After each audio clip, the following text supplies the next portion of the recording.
coaching. Kunua coaching. Welcome to the Kuno podcast today, everybody. I've got Ruby Rose with me. How are you today? Hi, Marie. I'm great, thank you. How are you? I'm good, thank you. And I'm so excited to have you on, not only because we talk for hours on end about these amazing topics, but because you are an expert in leadership and coaching, which is exactly what we do on this podcast. So just to begin, do you want to kind of introduce yourself to our listeners and tell us a bit about where you came from and what you do now? Sure, absolutely. So I help leaders lead with intention, create inclusive cultures and achieve next level results. So I work as a coach. I work with execs and leaders, primarily within the tech industry. And prior to starting Align, I spent my career in leadership positions in high pressure corporate work environments, as well as working in startup industry. So I spent many years working and living across different cultures and have had to rebuild my personal and professional life from the bottom up several times. So I understand the challenges that come with this and also what it takes to be a leader in today's new emerging work culture and the importance of cultural intelligence, which I talk about quite a lot, cultivating inclusive cultures. I understand this as a coach and also on a personal level. So yeah, what got me to where I was? So through working internationally in companies of all different sizes, one of the main gaps I noticed, as I know that we've spoken about as well, is in leadership. And there isn't enough focus on the importance of coaching for leaders. There aren't enough leaders that lead with intention and cultivate a culture of inclusivity that sparks passion and motivation. And this affects individuals, it affects teams, but it also affects the results within an organization and the success of the organization. So I started Align because I wanted to make a difference. And I wanted to work with leaders to empower them to step into their unique potential, to lead with intention, and to create inclusive cultures and achieve next level results. So I was going to start with another question, but this whole kind of idea of culture around work. So I've just written some papers on this, and culture in the workplace can kind of destroy projects, make projects successful. It can have a huge effect on individuals and where the business is going. How do you start to break that down into, promoting a culture that's going to really help organizations move forwards instead of backwards? Yeah, it's a really interesting question, actually. So I speak a bit about culture. It's not just, I think the first thing that people think of when they talk about culture is multinational or in different countries, which is super important. It's important within the organization, but also with business partners. But as you and I know, and many people now know, is that within an organization itself, there are different cultures. There may be the marketing team, the sales team, the customer facing team, the engineering team, and these have cultures of their own. There are different silos, and that's where issues can start to arise. And the most important thing I think there is understanding and becoming aware of the differences. I think there's a lack of awareness of the differences of different cultures. And that's where the problems start to arise. So there are specialists in different areas, but they don't necessarily know how the other factors work together. So it's up to the leaders actually to create and cultivate a culture within the organization, one larger culture where the external culture that people believe in in the organization is also reflected inside and vice versa. And it's down to leadership and it's down to understanding and acknowledging that there are differences and working with that and understanding it's different for each organization. It's different for every individual. It starts with the individual and then the team, the organization. But for me, it all starts with awareness.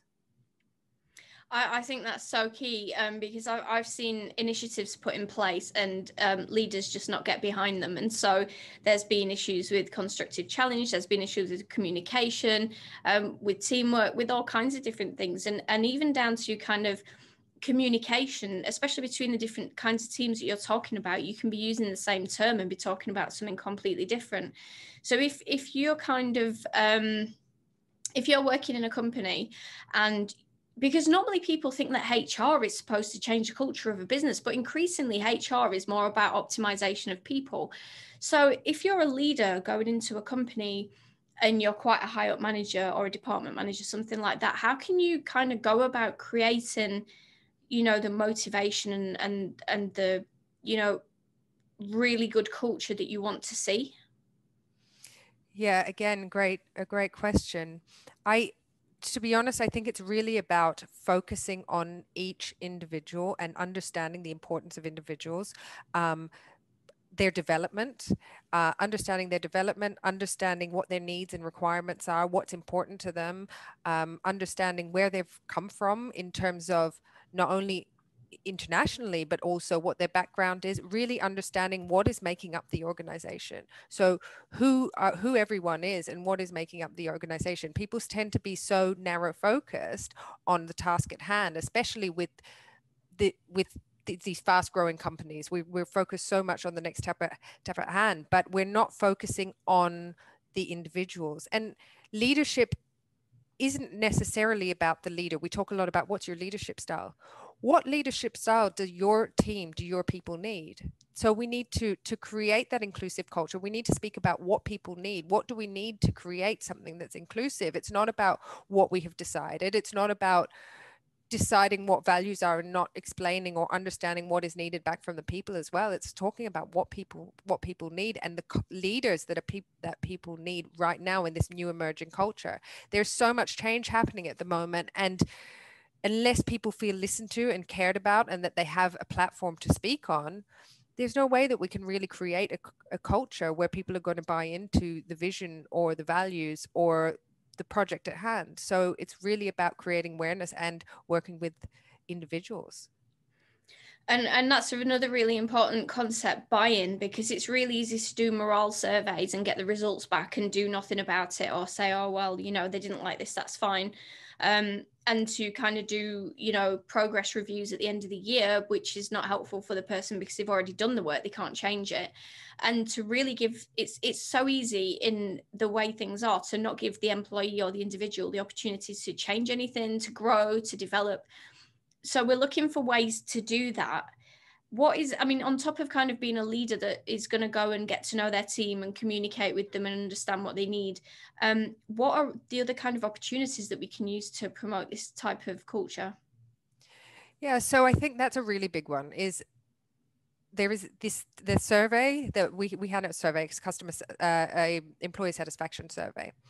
And that happens with a lot of organizations, but it's a lot of the time it's a tick in the box. It's often handled by a third party, but what are we actually doing? Now, a lot of the time, the higher up leaders and the higher up managers are deciding what that means. If somebody says that there's not enough communication, or their team says there's not enough communication, they decide what that means and what needs to be put into place.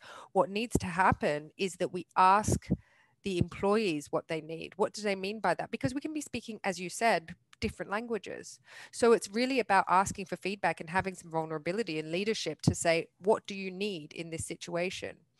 And based on that, there are different things that you can do. And that can be, oftentimes it comes down to development. So people feel that their development isn't listened to, and there may not be certain positions in that company. But what can you then do with individuals to make them feel that their skills are being developed in a way that they can then, if their position arises, they can take it, or they have the skills to, you know, to move somewhere where they're needed eventually. So it's all about developing people. The other thing there is, I mean, there's training that we can do. There's leadership training, but there are so many different types of training that we can offer to employees to help them build up their skills, and also leaders. There is coaching, there is mentoring. There are so many things that we can offer to employees that will help get more of an individual need met, rather than, you know, I mean, sometimes we're talking about people feeling that they're not listened to in the workplace. There's no employee engagement. Do they a lot of the offers are yoga, or, you know, things like that maybe somebody doesn't want that. Maybe that's not what they need. So it's about asking, what do you mean, or what does it mean to you? It's more about the employees to define what it means to them, communication. Because, for example, in that example, you know, there's lack of communication from leadership, which is what we see a lot. What does that mean, and what do you need? Not okay, I'm going to put up a board once a week with communication, when that's not actually what anybody means. It's about being really clear on the communication. There are trainings around conscious communication, coaching around conscious communication. So I think it's about investing in the company and in the culture to bring all of that together and make sure everyone's on the same page. And actually, really, this benefits the business as a whole anyway, because when you're talking about upskilling people and developing people, it's not about keeping them underneath you. It's about seeing them go further than you could ever go by training them and helping them to do so. But this also feeds into business continuity, where why have you got a bottleneck or a silo where only one person's in charge of everything?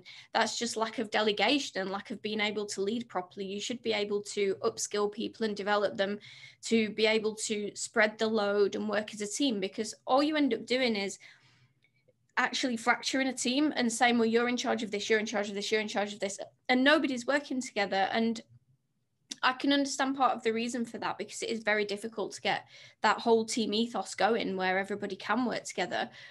But if you can do that, that's really powerful to be able to drive a team forward. And actually, while you're doing that, you're understanding what the team needs from you as well, developing and then helping business continuity.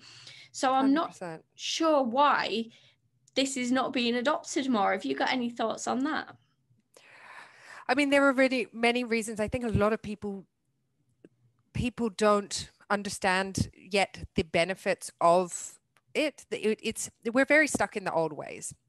And the world is becoming more digital, more global than it has ever been. And leaders need to develop new skills and approaches, but also let go of some old ones.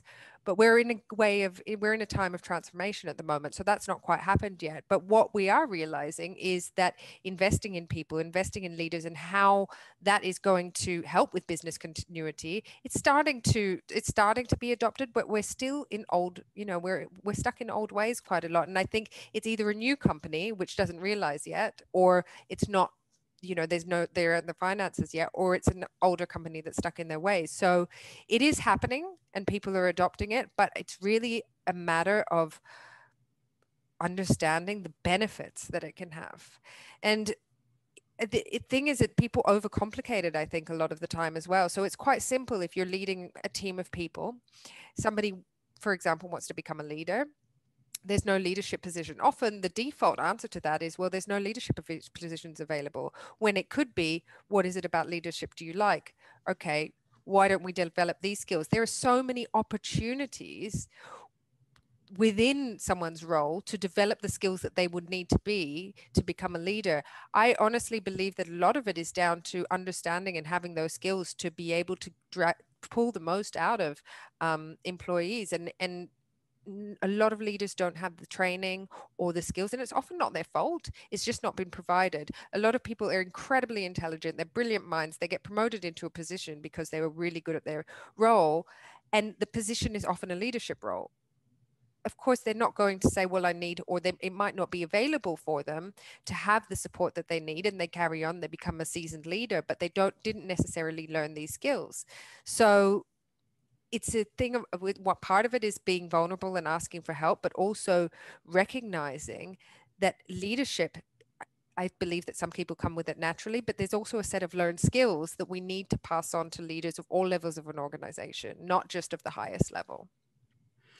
And somebody might say, well, actually what you're talking about there is a manager, because a manager manages a team. So do you think that managers and leaders are completely separate, or do you think there's crossover? Do you think that managers have to be leaders in some way? How do you kind of think that all works? So very interesting again. And I believe there's a crossover. So the way I see it is there is a crossover. I believe that managers, and if they're managing people, they should be leaders. Leaders inspire. Leaders lead with intention. They have a vision. They help people get towards a goal through inspiring them to do actions. A manager is more about managing tasks. Eventually, people aren't going to follow. If people don't feel inspired to stay in the same position, if people don't feel inspired to stay in the same company, if they feel managed, they're not going to follow. Leaders inspire people to follow them. And I believe that if you want to have a culture and a company that's inclusive, and you want people to stay, and you want people to believe in the vision and the values and the mission of the organization, everyone that manages people should be a leader and should have those leadership skills.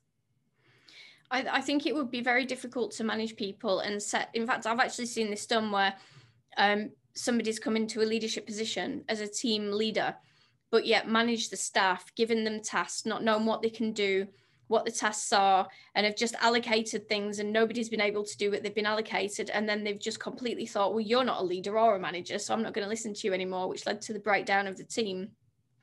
And that was because that person didn't have leadership skills, but yet were put in a management / team leader position. So there is an issue there with maybe the way that people are being put into these positions in the first place, where they're not being given the skills, or they don't think that they need the skills. They're not self-aware enough. So what could we do about that?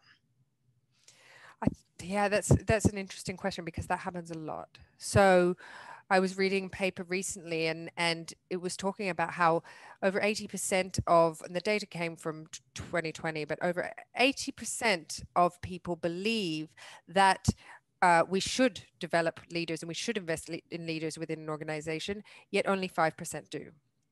And interestingly, a lot of it is because people want to hire experienced leaders so that they don't need to put that training in, is what was talking about. So we need to change our approach, and we need to change the way that we look at this. I really believe that everything around this needs a new approach, because everyone needs the support as a leader. And it's not the manager or the team leader's fault. They don't know what they don't know because they haven't had to do it before. So I think within an organization, and I talk about this quite a lot, we give benefits within an organization, often health benefits. You give support. There may be people going through stress, then there's mental health support, for example. But what about the proactive actions that we can take to stop people getting to that level of stress, to not being able to cope, which will happen if you have a team of, say, 15 people that you can't lead, that won't listen to you, or you have a manager that doesn't understand you. It will cause distress. So what we need to do is move from the reactive focus to more of a proactive focus, to have organizations and have leaders which understand what they're doing. And that comes through coaching. It comes through a combination of coaching and training and having those open conversations. But if we're investing in support and people after, we can invest in people, in support of people before, to not get to those situations in the first place. So to answer your question, for me, it's awareness and investing in our people. We need to invest in leaders. We need a big change. There's a new emerging work culture right now, and so many of us are working remotely. And in order to keep people engaged and motivated and to feel included, especially as we're based all around the world and we're different cultures, multiculturally as well, we need to really start to work with that and understand that, so that we can, grow the way that the trajectory is going as well.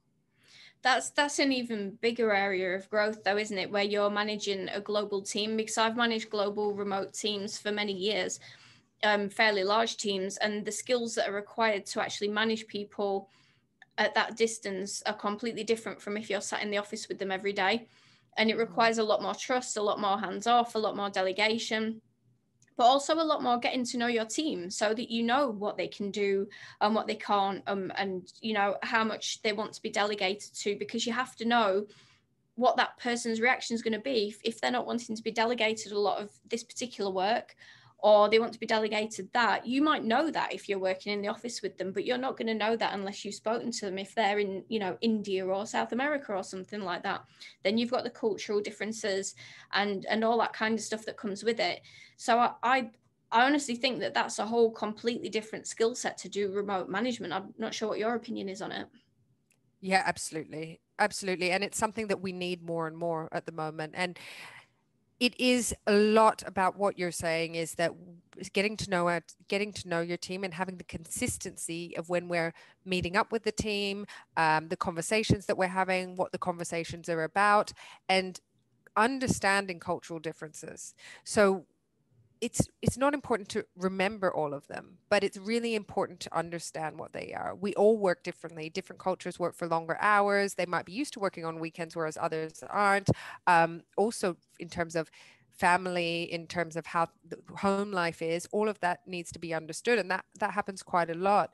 And again, it comes down to people assuming often what that person's motivation is or what that person's drive is or certain things without asking the questions. And what we need to do is have constant communication and ask questions. I mean, even having, I know some companies that are doing reverse coaching or mentoring on the different types of cultures that they're working with as well, which is an effective way to start to understand what happens within organizations in a different country, sorry, as well. So it is a whole different skill set, but I believe it's one we really need to grow at the moment. And with a lot of things being outsourced already, it was already happening. It was already a gap, I think, in cross-cultural, managing people cross-culturally and internationally.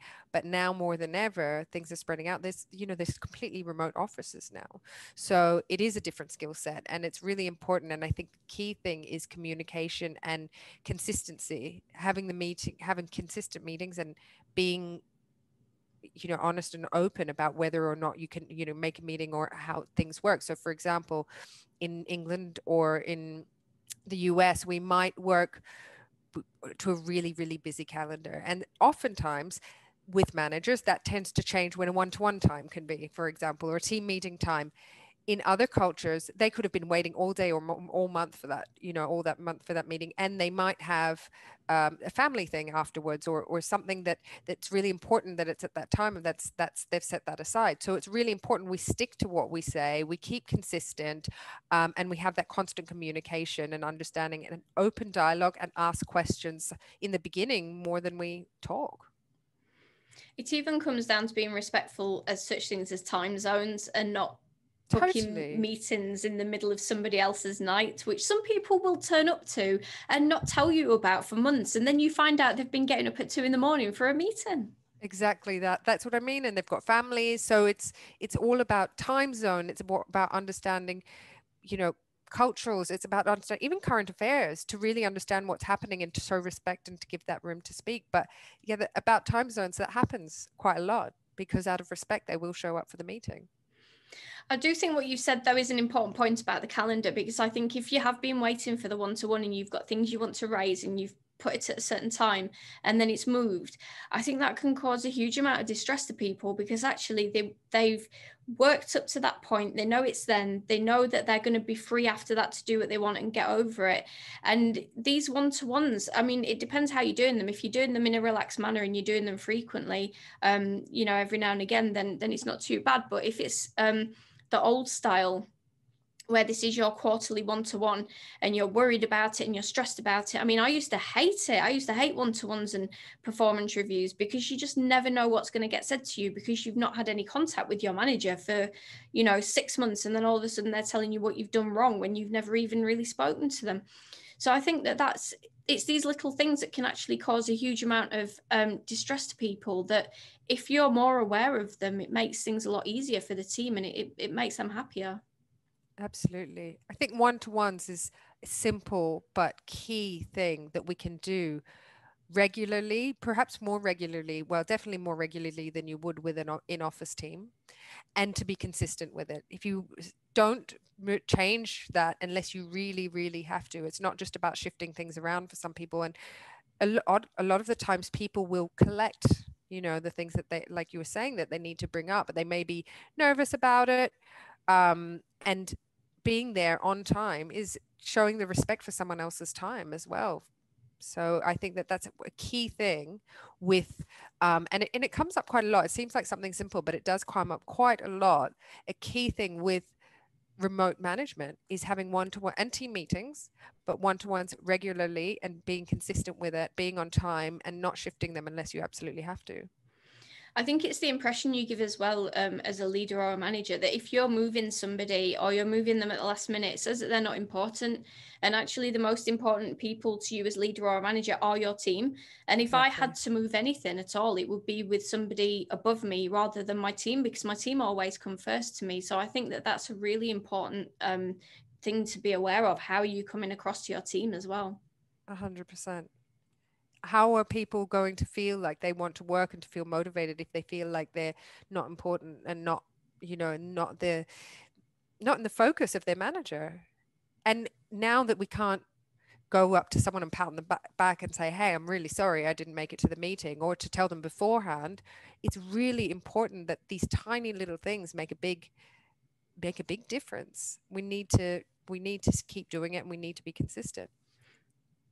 It's really a lot about being self-aware, isn't it? Like understanding, and this is a big topic, and obviously, you know, you don't reach enlightenment within a week, but it's about looking at kind of where your failings are and where you can support your team more, and where you, because it's very easy when people in a team do something wrong to say, well, you've done that wrong, you've done that wrong, you've done that wrong. And I've had that issue this week, and I stopped myself and I said, that's not even their fault, that's my fault. I must have done something somewhere where I didn't explain that right, or we've had a discussion and we've not recorded it properly, and that's because my team aren't gelled in a way, and I've not facilitated that enough for that to happen. So then my next question was, what do you need for us to do this right?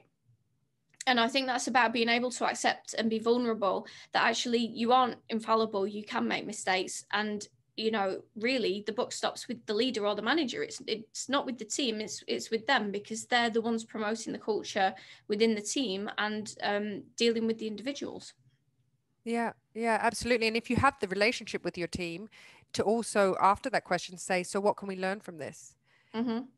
Together, and then you're coming up with new solutions, so you're growing together as a team. Because it's one thing to get it right, and then what can we learn from this to prevent it happening again? And then you're creating that culture where they feel like that they're part of it as well, and that their opinion matters. And if they had any frustrations, then that's gone by the end of the meeting, because you're working through it together. What lessons have you got to learn? Exactly. And that's a time when we put the standard operating procedures together, so that we know that next time we're not going to do it like this, we're going to do it like that. So it's so important to then take the lessons, put it into a process and say, right, this didn't work, but this did, and we'll do it like that. And actually we've created it, we're in charge of it as a team. That's our thing, we've done it now. And I think from that failure, it's, you can then feel success, and you can then feel happy that actually you've solved a problem and it's not going to happen again. It's going to be better next time. Absolutely. I mean, that's how companies are built. That's how we're people, right? We make mistakes. It's so important. And as a leader, it's really important, I think, to be vulnerable as well with your team. Vulnerable through community. I mean, to some extent, you know, of course, it's upholding the company values and your level of professionalism, but also it's being human, so that they know that you're not perfect, and you're in it together, and that you're part of a team rather than you're their boss, which is the old school way of management. But we all make mistakes, and it makes them feel more comfortable that then if they make a mistake, they can be honest about it, and you're going to turn around and say, right, what do we need to get this right? What can we learn from this, and create an SOP about it? This is something that a lot of leaders struggle with. How much vulnerability can you show as a leader before it's too much? Yeah, I think that that's also a really, really important, topic. So in my personal view, I think it's quite clear of where the line is between professionalism and personal. I think that your personal life shouldn't come into your leadership. It's different when we're talking about, you know, being vulnerable with a mistake that you made with your team in a way that they can help you, or that isn't diminishing how they value you as a leader. I don't believe that you should bring your personal life into leadership. I don't think that if there isn't a necessary reason for you to tell them something, you know, about yourself or your personal life that is really vulnerable, I don't see that why you should bring it into the conversation.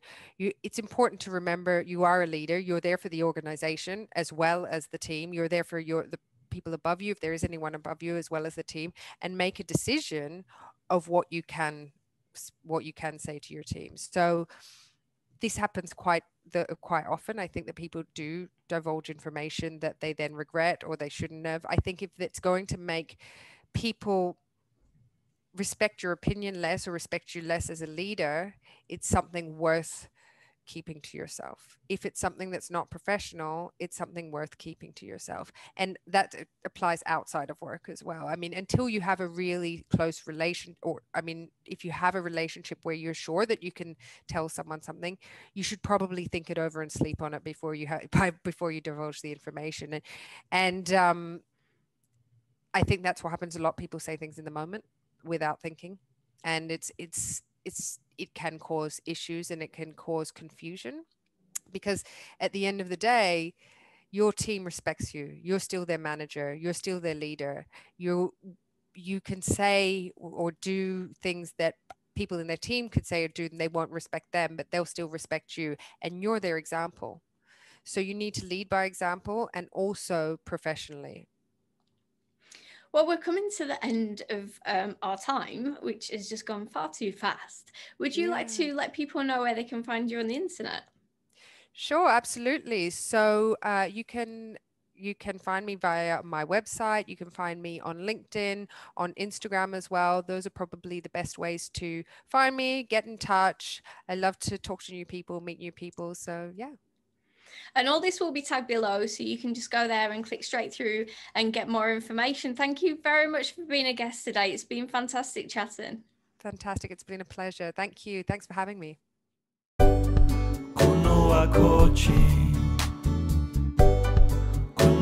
Coaching.